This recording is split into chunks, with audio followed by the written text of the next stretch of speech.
جو ہے وہ سیاست کی میں پیش کر رہا۔ ابو ہریرہ رضی اللہ تعالیٰ عنہ، وہ ابو ہریرہ جو بارگاہ نبوت میں عرض کرتے ہیں یا رسول اللہ میں جو کچھ آپ سے سنتا ہوں مجھے بھول جاتا ہے۔ سرکار نے یہ نہیں کہا کہ فلاں بوٹی کھاؤ، فلاں پھل کھاؤ، یا فلاں معجون کھاؤ، یا فلاں دوائی کھاؤ، نہیں، سرکار نے فرمایا اچھا جو کچھ سنتے ہو بھول جاتا ہے حضور؟ ہاں بھول جاتا ہے۔ آپ نے فرمایا اچھا اپنا دامن پھیلاؤ۔ ابی ہریرہ فرماتے میں نے اپنا دامن پھیلایا، سرکار نے جو خلا میں ہاتھ پھیر کر حضرت ابی ہریرہ کی جھولی میں ڈالا، فرمایا ابی ہریرہ اسے سینے لگا لو۔ ابی ہریرہ فرماتے ہیں جب میں نے سینے سے لگایا جو بھولا ہوا تھا وہ بھی مجھے یاد ہو گیا۔ تو حضرت ابو ہریرہ رضی اللہ تعالیٰ عنہ فرماتے ہیں نبی کریم صلی اللہ علیہ وسلم نے فرمایا کہ جو قرآن کا عامل ہوگا حافظ ہوگا۔ حافظوں کی شان دیکھیے، سرکار فرماتے ہیں جو قرآن کا حافظ ہوگا کل قیامت کے دن اس کو ایسی صورت میں اٹھایا جائے گا جیسے 14ویں کا چاند ہو۔ اور سرکار نے فرمایا کہ جب وہ خوبصورت چہرے کے ساتھ اٹھایا جائے گا تو اللہ رب العزت فرمائے گا کہ فرشتوں اس حافظ کو کہو تیرا چہرہ ایسا ہے۔ ایک تو روایت یہ ہے کہ اس کا چہرہ 14ویں کے چاند کی طرح چمکتا ہوگا، اور دوسری روایت ہے کہ جب اسے اٹھایا جائے گا جس حسین صورت میں تو آسمان کا چاند بھی اس کو دیکھنے کے لیے تڑپتا رہے گا۔ تو سرکار فرماتے ہیں قیامت کے دن اللہ تعالیٰ اس حافظ قرآن کو کہے گا، بلائے گا کہ اے حافظ قرآن، قرآن پڑھتا ہوا، اور وہ قرآن پڑھتا ہوا آئے گا اور حکم دیا جائے گا کہ جنت کی سیڑھیاں چڑھتا جا اور قرآن پڑھتا جا۔ حدیث پاک میں آتا ہے تو اللہ فرمائے گا کہ حافظ قرآن کا باپ کہاں ہے، ماں کہاں ہے، انہیں بلایا جائے۔ فرماتے ہیں کہ قیامت کے دن حافظ کے ماں باپ کے سر پر اتنا خوبصورت سنہری تاج رکھا جائے گا کہ اس تاج کی روشنی سورج کی روشنی پر غالب آ جائے گی، اور دور سے آنے والے لوگ کہیں گے، کوئی کہے گا نبی آ رہا ہے، ظاہر ہے کتنا خوبصورت تاج، اور کوئی کہے گا نبی آ رہا ہے، کوئی کہے گا ولی آ رہا ہے۔ اللہ فرمائے گا فرشتوں اعلان کر دو جس کے سر پر سنہری تاج ہے، آنے والا نہ نبی ہے نہ ولی ہے، یہ حافظ قرآن کے ماں باپ آ رہے ہیں۔ دوسری حدیث میں اسی کے ساتھ ہے کہ جب حافظ قرآن جنت کے دروازے پر جائے گا، اللہ فرمائے گا کہ جنت کے دروازے پر جا اور منزل پڑھتا جا اور اپنے درجات میں بلندی لیتا جا، اور جب جائے گا وہاں جا کر جنت کے دروازے پر رک جائے گا، کبھی دائیں دیکھے گا کبھی بائیں دیکھے گا۔ اللہ فرمائے گا فرشتے سے کہو میں نے تجھے جنت دی ہے، کیا دیکھ رہا ہے؟ تو فرشتے پوچھیں گے تو کہے گا میں دیکھ رہا ہوں میرا باپ کہاں ہے، میری ماں کہاں ہے، میرے بھائی کہاں، میرے بہنیں کہاں، اور وہ لوگ کہاں جنہوں نے قرآن کے حفظ کے وقت میری خدمت کی تھی، وہ نظر نہیں آ رہے۔ تو اللہ فرمائے گا وہ اپنے اعمال کی وجہ سے جہنم میں جا رہے ہیں۔ تو حافظ قرآن کہے گا یا اللہ یہ تیری کیسی شان کریمی ہے کہ جس باپ نے کوشش کر کے مجھے قرآن کا حافظ بنایا اور وہ جائے جہنم میں اور میں جاؤں جنت میں۔ اور جب میں گھر سے چلتا تھا میری ماں ہاتھ اٹھا کر کہتی تھی کہ مولا میرے بچے کی خیر ہو، اسے حافظ قرآن بنا۔ اب ماں جائے دعا کرنے والی جہنم میں اور میں جاؤں جنت میں، اور وہ میری بہن جو میرے لیے ہاتھ اٹھا کر کہتی کہ یا اللہ میرے ویر کی خیر ہو، میرے بھائی کی خیر ہو، اب وہ جائے جہنم میں اور میں جاؤں جنت میں۔ اور وہ میرا بھائی جو مجھے سائیکل پر بٹھا کر یا میری انگلی پکڑ کر مجھے مسجد میں لے جاتا تھا، اور وہ جائے جہنم میں اور میں جاؤں جنت میں۔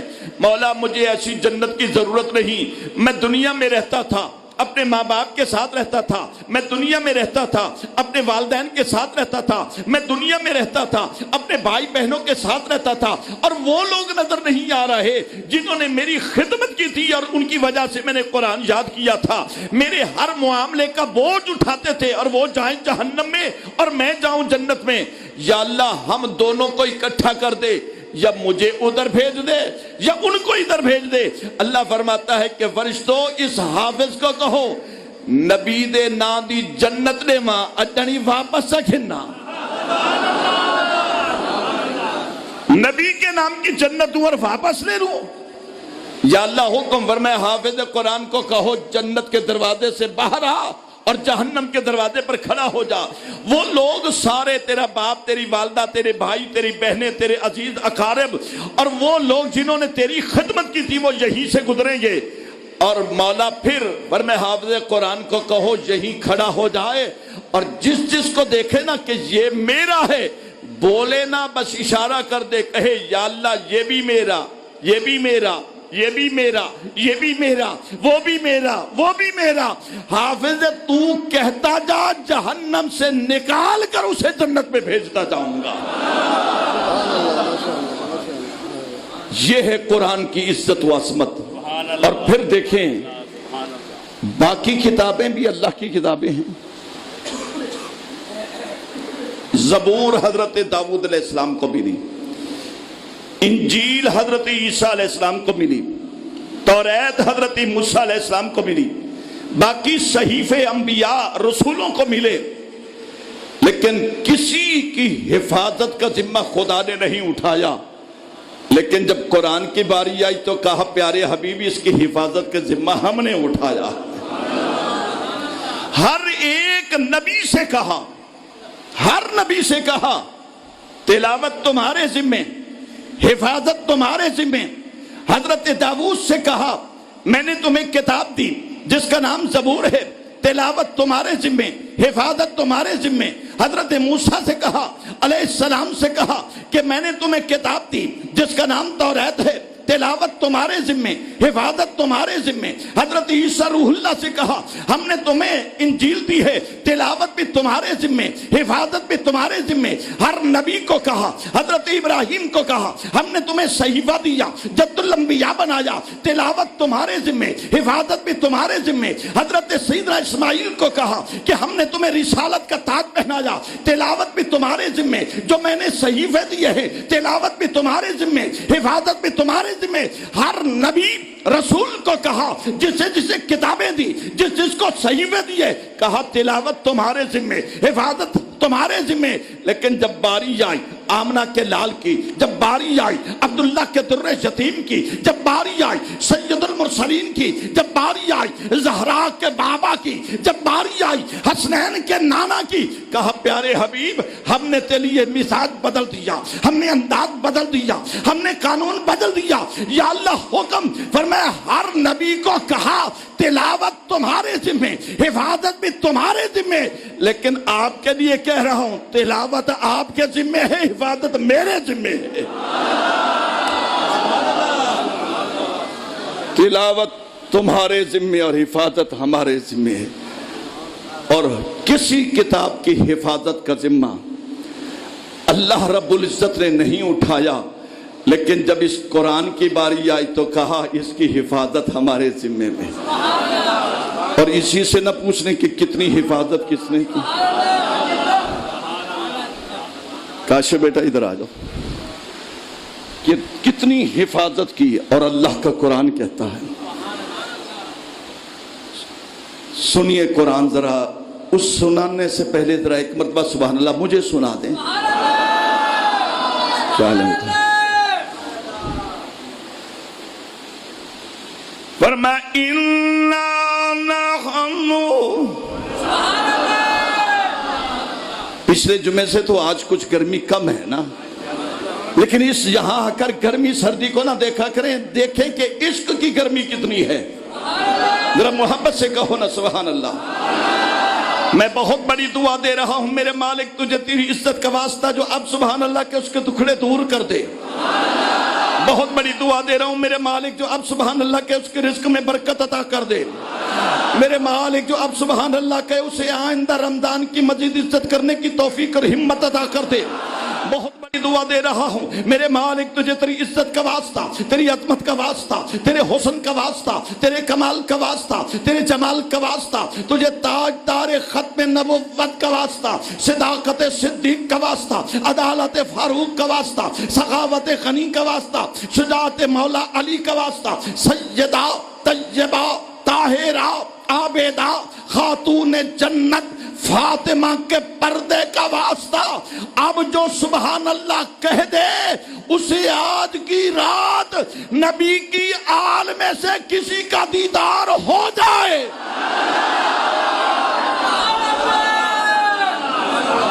انشاءاللہ کسی کتاب کی حفاظت کا ذمہ خدا نے نہیں اٹھایا، لیکن جب قرآن کی باری آئی فرما اِنَّا نَحْنُ نَزَّلْنَا الذِّكْرَ،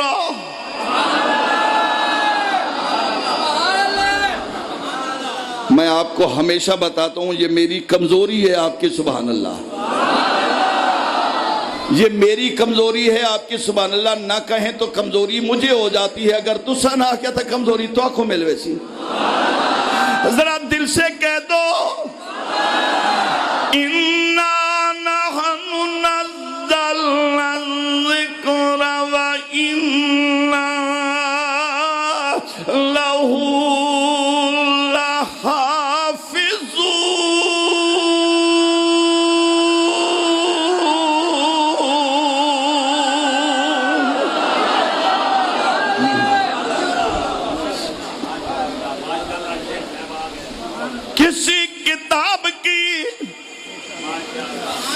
کسی کتاب کی حفاظت کا ذمہ خدا نے نہیں اٹھایا.